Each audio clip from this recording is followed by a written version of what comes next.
Hello and welcome to a bubbly pumpkin crafting video. Today we'll be carving a pumpkin. I'm going to be using a crafting pumpkin today just because I can make a design and use it for longer. I like to use your basic pumpkin carving kit. You can find this anywhere. Also like to use a little chart to work off of. This one I made myself. If you're interested in it, I will have a link to purchase the item in the video description box. I also like to use an X-Acto knife, so I'm able to go through and fix any rough edges after I finish carving out the basic design of my pumpkin.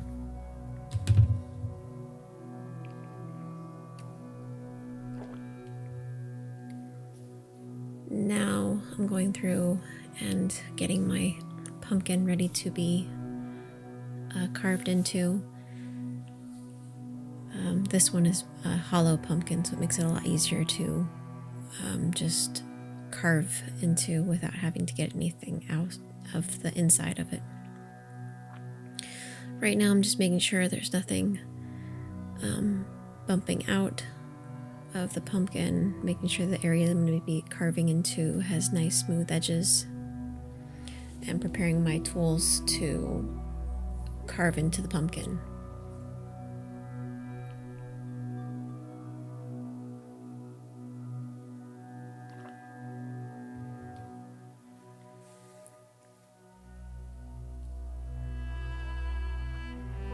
I love this tool. It's basically one of the ones that you would get in your carving pumpkin kits. I like them because you get a nice smooth dot, so when you go to carve, you're basically playing the game of connecting the dots.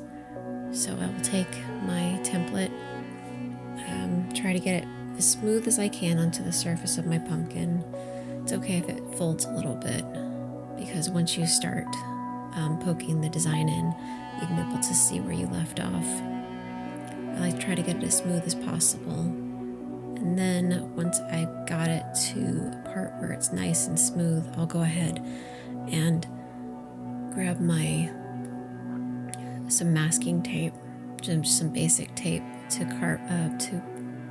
tape the template to the surface that I'm going to be carving into.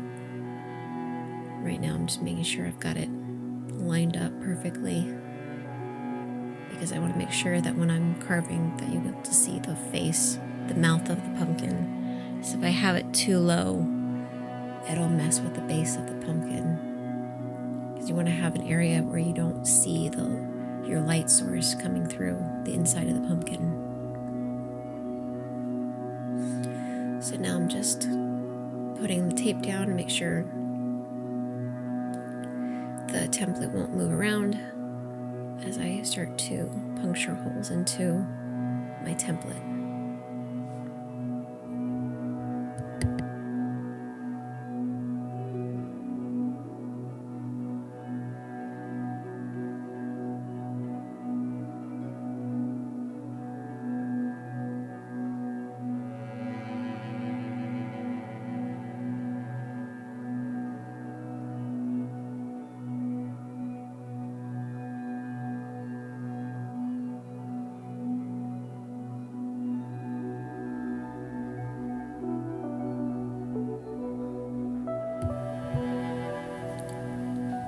And now I'm taking that puncture tool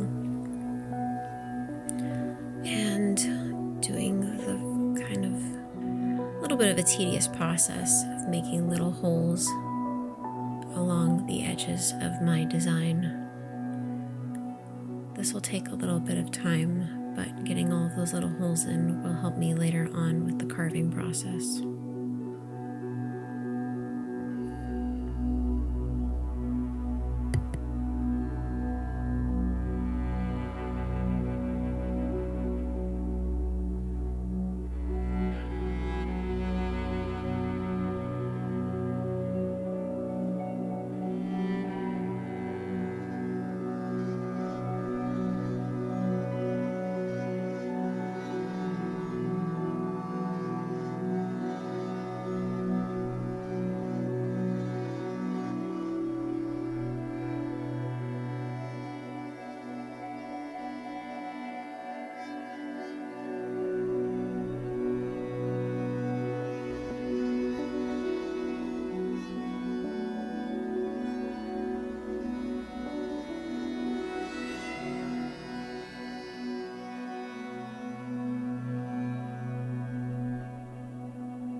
And right here I'm showing how the process of making the little holes into your surface will help you later on. As you can see, I have transferred part of the design from my paper to my surface of the pumpkin.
It's always a good idea when you're doing this process to make sure to go back over.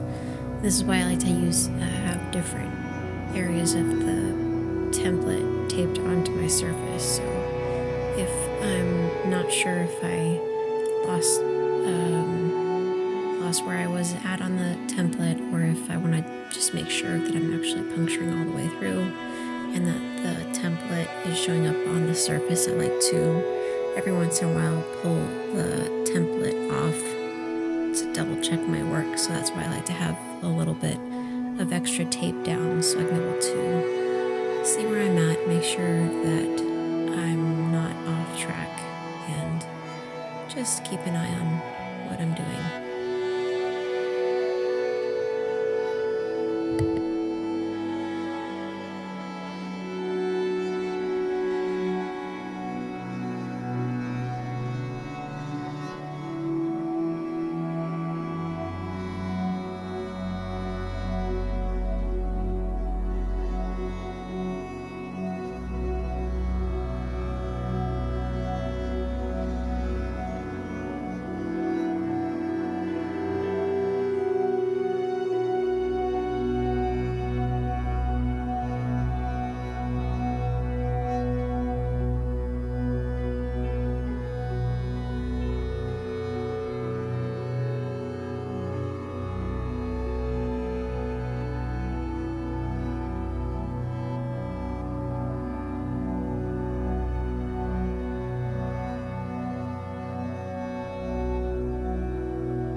And after all that hole punching, we now have our template on our surface.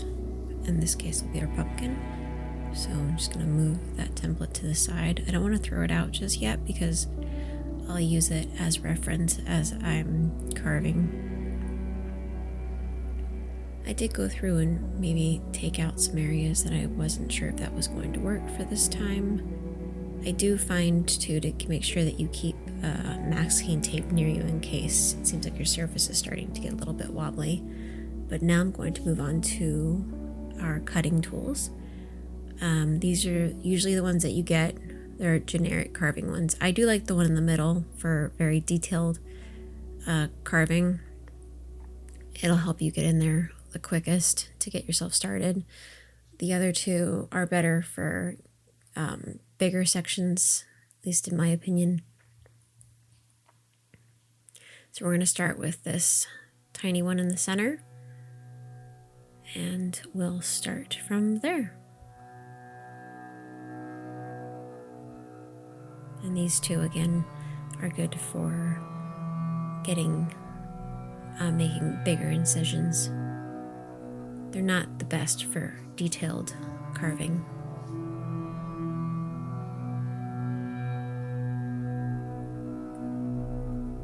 So here I am starting with the smaller tool. It has a sharper end, so you're able to get into the surface a lot quicker, but with it having such a tiny tool, sometimes I like to go in with my X-Acto knife and kind of give myself a little bit of some help getting started. I just don't like to do this too much because it's not a flat surface, so I always have to be careful that my knife is facing away from me, so if it is to jump up, it's not gonna come after me.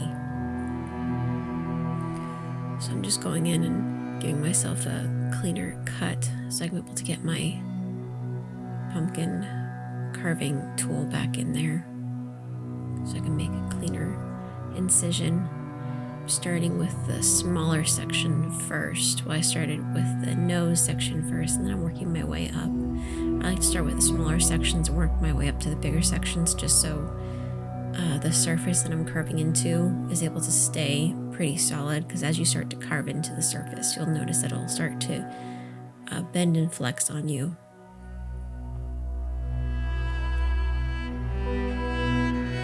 So starting from the tinier section and working your way up, you have least chance of the shape breaking.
X-Acto knife to kind of clean out the rough edges that you can see.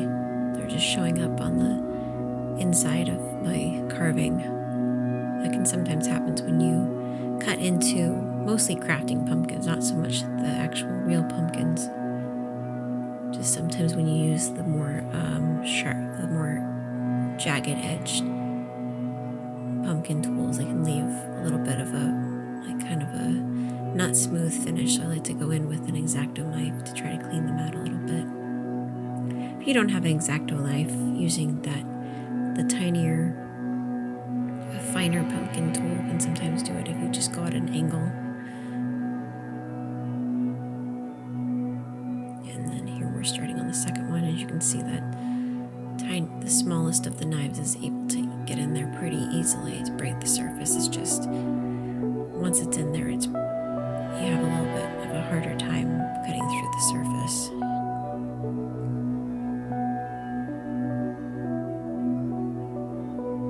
I do find it is easier for making the sharp turns and give myself a smoother curve compared to the other bigger pumpkin carving tools.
Moving on to the last piece to carve, which is going to be the hardest one because it will be the mouth.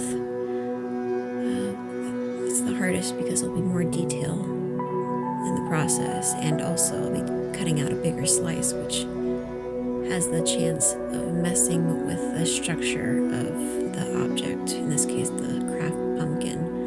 So as I'm working, as I'm cutting off pieces of the shape, if I notice that the whole frame is starting to move, I'll take some Scotch tape and try to tape the piece that's coming off to the pumpkin temporarily, just so as I'm working I still have a sound surface to carve into. So as it starts to bend and flex, it could chance breaking the structure of the pumpkin.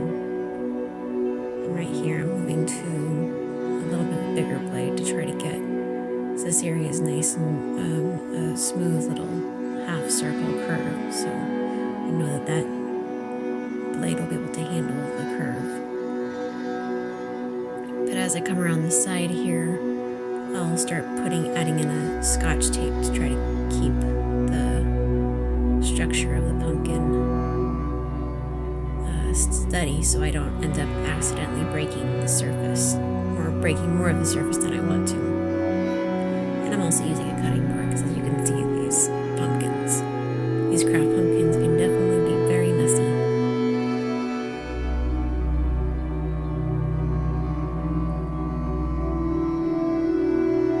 Come around the curve, I move back to the smaller blade because those are great for getting this more of a smoother cut compared to the bigger, thicker blades.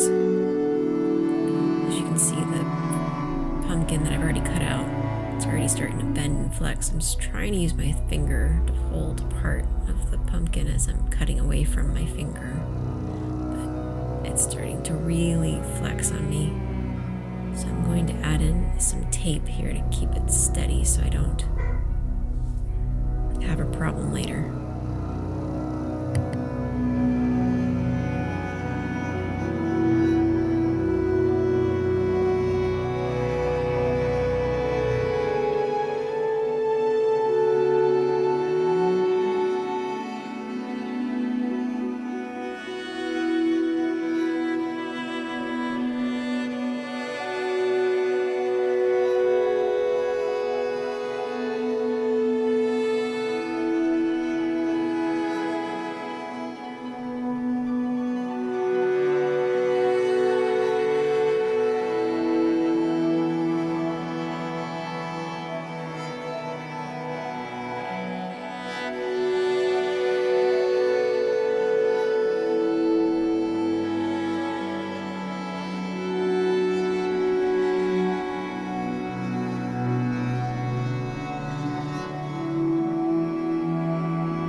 And now I'm going back over with the X-Acto knife to clean out, try to trim off any extra very rough edges left over by the pumpkin carving tools. After I use the X-Acto knife, I'll go in with a little tiny hand sander to get into some of the areas.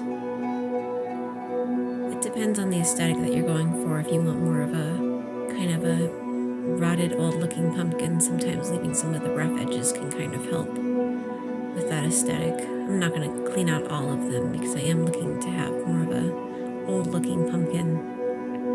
I'll be aging this pumpkin up a little bit, making it look not as ripe, or making it look more ripe and not as orange.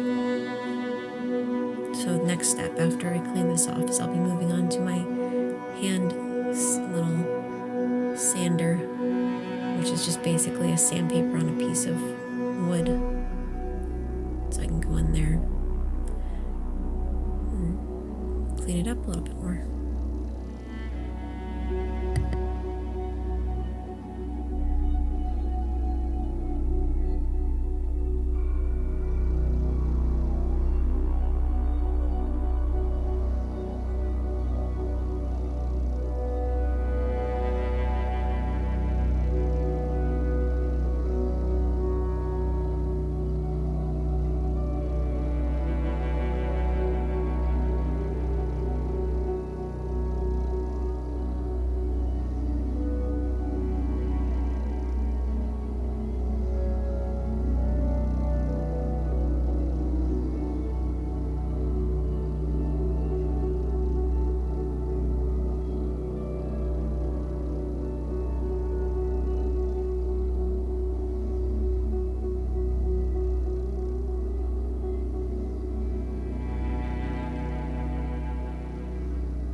with your cutting, just make sure that you've cleaned off all of the excess foam or pumpkin guts, and make sure that you have a nice smooth surface. You don't have to sand, but sometimes I like to try to get a smoother surface. I do like the X-Acto knife. It's a little bit of a dangerous tool. You want to make sure that you're working really slowly and you have a nice smooth surface. Since I don't have a smooth surface, I'm trying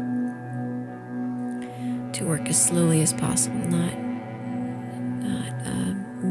rushing. So now we're just cleaning off the rest of the excess pumpkin foam powder that's left over from cutting.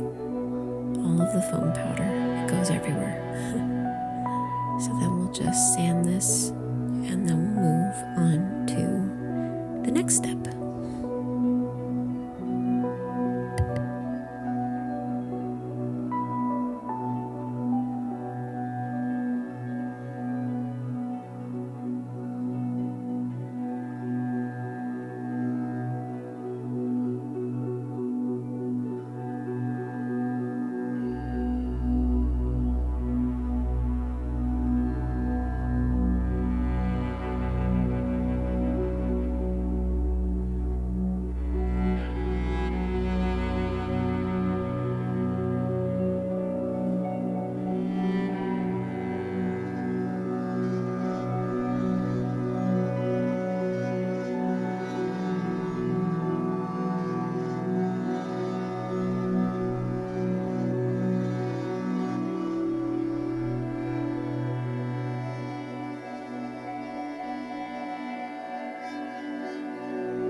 And now I'm going in. This is what I would use for my craft pumpkins. I like to go in with black acrylic paint around the edges that I had just cut out to kind of give it more of a weathered look. I like to start off with cutting, with painting the white, the exposed foam of the pumpkin. You could color match it to the orange on the outside if you'd like, or make it a slightly darker orange. But I prefer to use the black because I like more of a ripe looking pumpkin feel. They look a little bit more weathered. So I'm going to go through and paint all of the sides.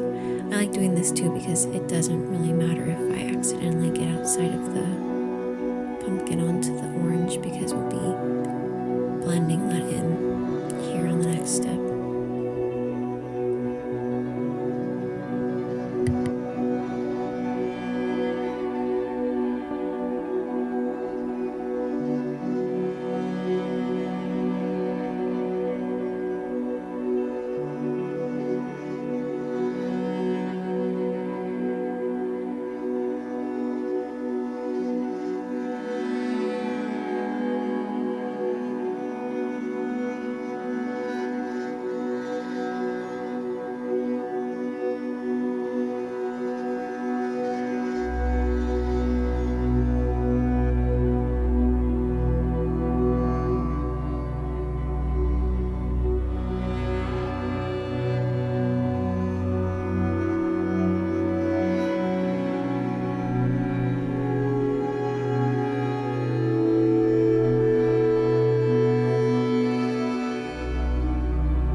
a bigger brush and doing what's called dry brushing, is where you take just a little bit of paint on your brush and basically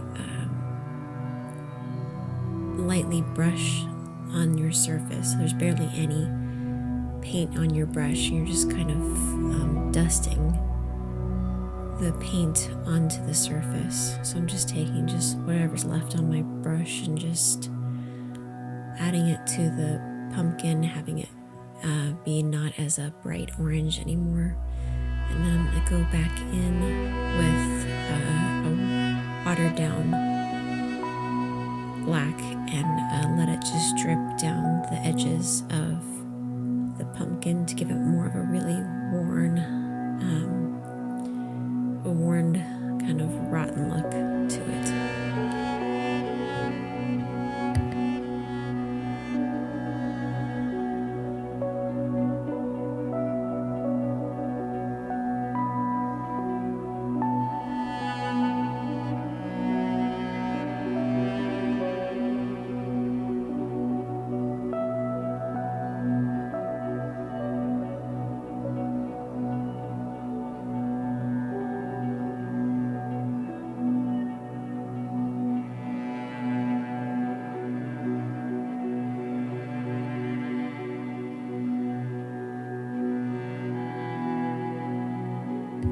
Also, as I'm doing this too, I try to keep a very light hand, so I just want to have a dusting of it. I'm trying to make it not as harsh, just a subtle brushing of it. I'm not trying to cover up the orange.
Now here's the part where I'm taking really watered down black acrylic paint and just letting it drip down. It looks a little bit dark at the moment, but it will dry a lot lighter. So if you would like more of a darker pumpkin, you want to use a little bit more of a darker watered down color. But for mine, I just wanted to have it just a little bit of a light showing of the black. So I'm going through and just letting it drip down the edges of the pumpkin. So as it dries, it'll have a light kind of grayish orangey color to it. As you can see, the little drip is just starting to follow the natural line of the shape of the pumpkin compared to the left side where I had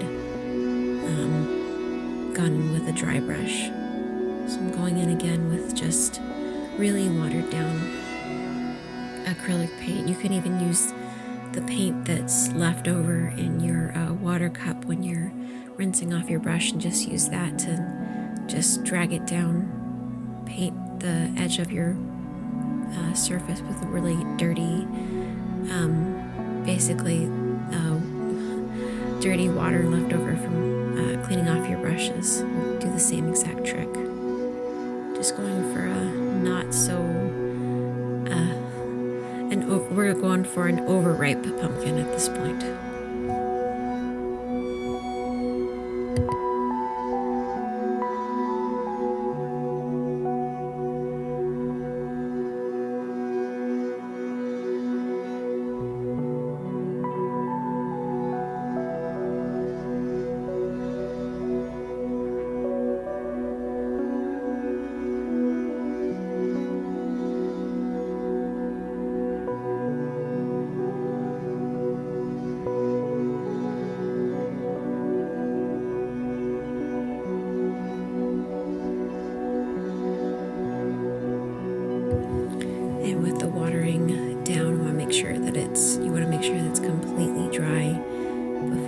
finish off. Just let it really just sit there. I don't even move my pumpkin until it's completely dry. Just really let the drips do their own thing and let them completely drip down. Some of them will stop halfway through, some of them go all the way down to the bottom. But just make sure you've got a surface underneath it for it to drip down onto. And you want to make it soaked. Just have it enough so there's a little bit of drops coming off. And if it seems like if you've gotten too much on your brush, you can always just brush it up with your brush that you're using.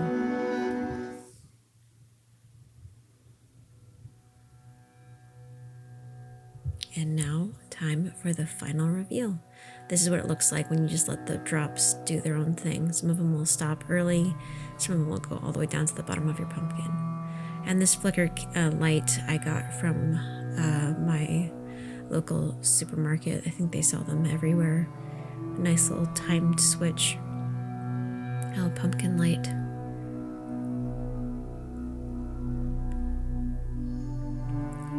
And then you can see with the detail shot of how much that going in with just a little black wash can help make your pumpkin go from a crisp orange to kind of more of a older looking pumpkin.